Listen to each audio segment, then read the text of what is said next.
दोस्तों मारी गुज्जूनी मौज चैनल में आपનું સ્વાગત છે। આજના વિડીયોમાં આપણે વાત કરવા જઈ રહ્યા છીએ કે કાજલ બેનીમાં તો આજે તેમના સાસરીએ ચાલ્યા એકદમ ભાવુક અને ઇમોશનલ ક્ષણો સર્જાઈ। જુઓ તો ખરા, એ તો એમના પપ્પાને ભેટીને કેટલું બધું રડી પડ્યા, એ ખુદ પણ રડ્યા અને બધાને જ આંખમાં પણ આંસુ આવી ગયા। તો દોસ્તો એ વિદાય વખતની વેળા કેવી હતી તમે આ વિડીયોમાં જુઓ તો ખરા।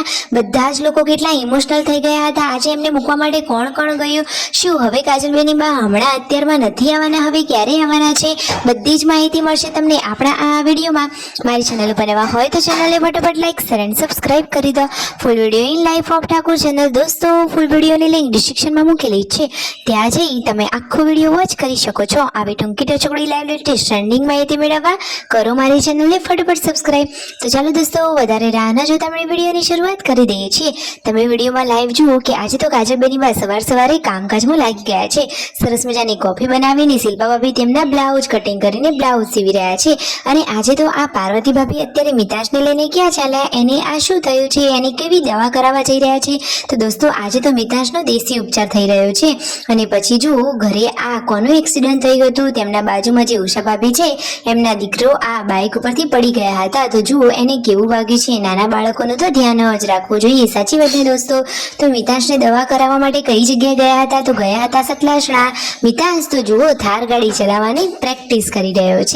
અરે એને શું થયું છે, તો જુઓ આ દાદા એનો આ દેશી ઉપચાર કરી રહ્યા છે। એને શું કહેવાય તમને ખબર છે? જે લોકોને ખબર પડી હોય જલ્દીથી કમેન્ટ કરો, બાકી એનું નામ કાલના વિડીયોમાં તમને અવશ્ય જણાવી દેવામાં આવશે। કાજલ બેનીબા તો આજે આ છેલ્લો દિવસ છે એમનો આ પિયરમાં।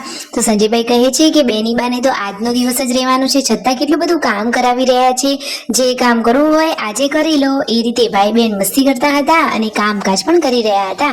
બપોરના ટાઈમે બધા લોકો જમવા બેસી ગયા।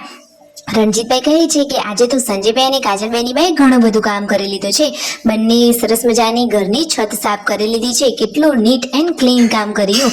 અને આજે જુઓ કાજલ બેનીબા ફાઇનલી તેમના કપડાઓનું પેકિંગ કરી રહ્યા છે। તમે જુઓ તો ખરા કે દિવ્યાંશ ભાણાભાઈ શું કહી રહ્યા છે, એમને તો શું નથી જવું, મામાના ઘરે જ રોકાવું છે। અરે મામાના ઘરે તો એમના ઘણા બધા લાડ પ્યાર છે। અને પૂનમ ભાભીએ આજે તો આ તેમના ઘરે આપેલા કાનોડો એટલે કે લડ્ડુ ગોપાલ કાજલ બેનીબાને આપ્યા। અને કાજલ બેનીબા હવે ફાઇનલી તેમના સાસરીએ જઈ રહ્યા છે।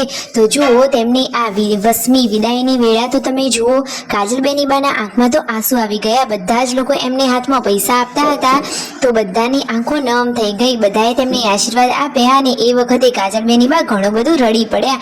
જુઓ તો ખરા વિયુને લાડકી ભત્રીજીને તેઓ કેટલા લાડે લડાવી રહ્યા છે। કહે છે કે હું તો હવે જઉં છું મારા ઘરે। આટલું બોલ્યા એટલામાં તો બધા જ લોકોની આંખો નમ થઈ ગઈ। ફાઇનલી જુઓ કાજલ બેનીબા અહીંયા પિયરથી ઘણો ટાઈમ રોકાઈને પછી જઈ રહ્યા છે સાસરીએ।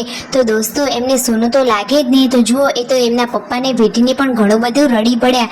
આ તો એકદમ ઇમોશનલ અને ભાવુક ક્ષણો સર્જાઈ, બધા જ ઇમોશનલ થયા અને એકદમ ભાવુક દ્રશ્યો સર્જાઈ ગયા।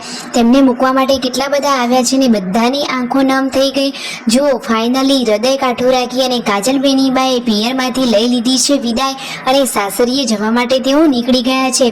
દિવ્યાંશ ભાણાભાઈની ઈચ્છા હતી આજે હોટલમાં જમવાની, અને મામા એમની ઈચ્છા પૂરી ના કરે એવું થોડીને બને। તો ફાઇનલી જુઓ વચ્ચે રસ્તામાં હોટલમાં જમવા માટે આવી ગયા છીએ। અહીંયા કાજલ બેનીબા, દિવ્યાંશ ભાણાભાઈ, સંજયભાઈ અને રણજીતભાઈ હોટલમાં જમવા આવી ગયા છે। તેમને જે જમવાનું ઓર્ડર કરેલું હતું એ બધું જ જમી લીધું। અને ફાઇનલી હવે દિવ્યાંશ કહે છે કે મારે તો બર્ગર પેક કરાવવું છે, તો મામાએ તો એને બર્ગર પણ લઈ આપ્યા। તો જુઓ એક નહીં પરંતુ 2થી પણ વધારે લઈ આપ્યા। અને ફાઇનલી હવે જુઓ કાજલ બેનીબાના ઘરે આવી ગયા છે સરગાસણ। તો બેનીબા હવે ઘણા ટાઈમ પછી અહીંયા આવ્યા છે।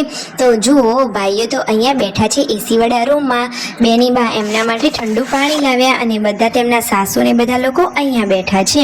તો ફાઇનલી કાજલ બેનીબા કહે છે કે અહીંયા જ રોકાઈ જાઓ અને કાલે પણ રોકાવાનું થાય તો મારા ઘરે જમવા અવશ્ય આવજો।